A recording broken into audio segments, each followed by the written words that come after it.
जय श्री राम।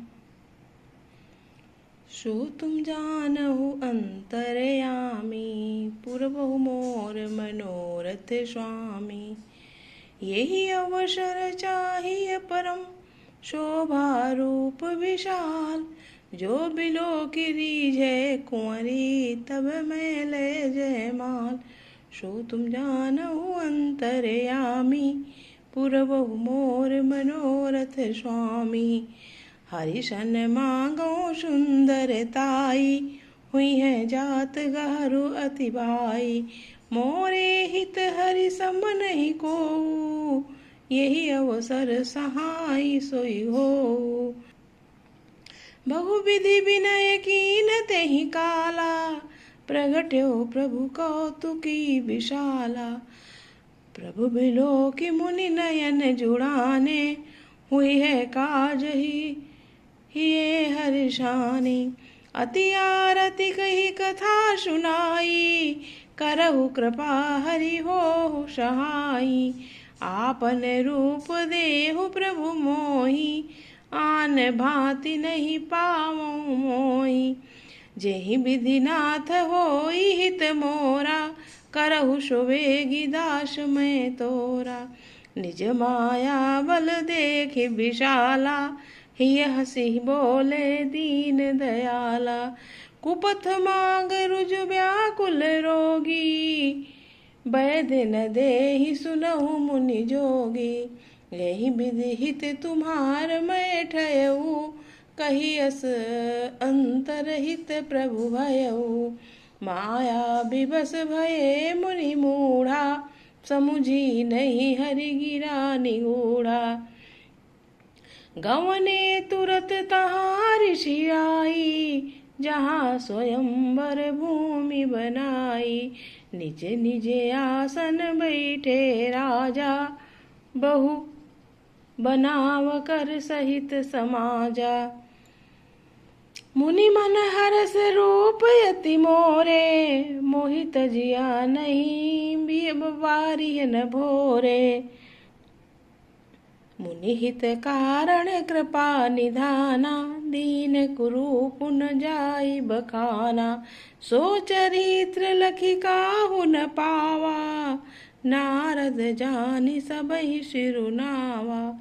सो तुम जानहु अंतरयामी, पुरवहु मोर मनोरथ स्वामी। रहे तहाँ दुई रुद्रगण, ते जानहि सब भेव। विप्र भेष देखत फिरहीं, परम कौतुकी तेव। सो तुम जानहु अंतरयामी, पुरवहु मोर मनोरथ स्वामी। जेहि समाज बैठे मुनि जाई, हृदय रूप अहिमित अधिकाई। तहाँ बैठे महेश गण दोऊ, विप्र भेष गति लखई न कोऊ। करहि कूटि नारदहि सुनाई, नीकी दीन्हि हरि सुंदरताई।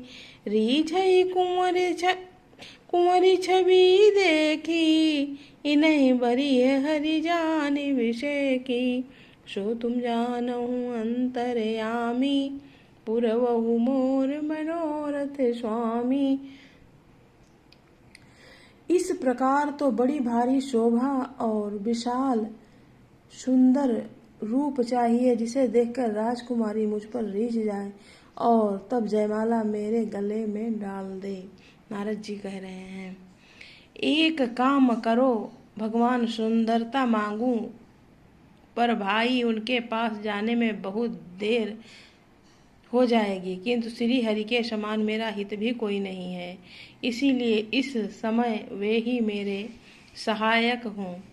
उस समय नारद जी ने भगवान की बहुत प्रकार से विनती की। तब लीलामय कृपालु प्रभु वहीं प्रकट हो गए। स्वामी जी को देखकर नारद जी नेत्र शीतल हो गए और वे मन में बड़ी ही हर्षित हुए कि अब तो काम बन ही गया। नारद जी ने बहुत आर्त दीन होकर सब कथा कह सुनाई और प्रार्थना की कि कृष्ण की कृपा कीजिए और कृपा करके मेरे सहायक बनिए। हे प्रभु, आप अपना रूप मुझको दीजिए और किसी प्रकार मैं उस राजकन्या को नहीं पा सकता। हे नाथ, जिस तरह मेरा हित हो आप वही शीघ्र कीजिए। मैं आपका दास हूँ। आपकी माया विशाल बल देख दीन दयाल भगवान मन ही मन हंसकर बोले, हे नारद, सुनो, जिस प्रकार आपका परम हित होगा हम वही करेंगे, दूसरा कुछ नहीं। हमारा वचन असत्य नहीं होगा। हे योगी मुनि सुनिए, रोग से व्याकुल रोगी कृपया कुपथ्य मांगे तो वैद्य उसे नहीं देता है। इसी प्रकार मैंने भी तुम्हारा हित करने की ठान ली है। ऐसा कहकर भगवान अंतर्ध्यान हो गए। भगवान की माया के वशीभूत हुए नारद जी मुनि ऐसे मूढ़ हो गए कि भगवान की अगूढ़ स्पष्ट वाणी भी न समझ सके। ऋषिराज नारद जी तुरंत वहां गए जहां स्वयंवर की भूमि बनाई गई थी। राजा लोग खूब सज धज कर समाज सहित अपने अपने आसन पर बैठे थे। मुनि नारद जी मन ही मन प्रसन्न हो रहे थे कि मेरा रूप बड़ा सुंदर है, मुझे देख छोड़ कन्या भूलकर भी दूसरे को नहीं बरेगी। कृपा निधान भगवान ने मुनि के कल्याण के लिए उन्हें ऐसा कुरूप बना दिया कि जिसका वर्णन नहीं हो सकता है। ये चरित्र कोई भी न जान सका। सबने उन्हें नारद ही जानकर प्रणाम किया। वहाँ 2 शिवजी के गण भी थे। वे सब भेद जानते थे और ब्राह्मण का भेष बनाकर सारी लीला देखते फिरते थे। वे भी बड़े मौजी थे। नारद जी अपने हृदय में रूप का बड़ा अभिमान लेकर जिस समाज पंक्ति में जाकर बैठे थे, ये शिवजी के दोनों गण वहीं बैठ गए। ब्रह्मा के भेष में होने के कारण उनकी इस चाल को कोई न जान सका। बोलो रामचंद्र श्याम रामचंद्र की जय, नारद जी की जय। प्लीज़ लाइक और कमेंट करना।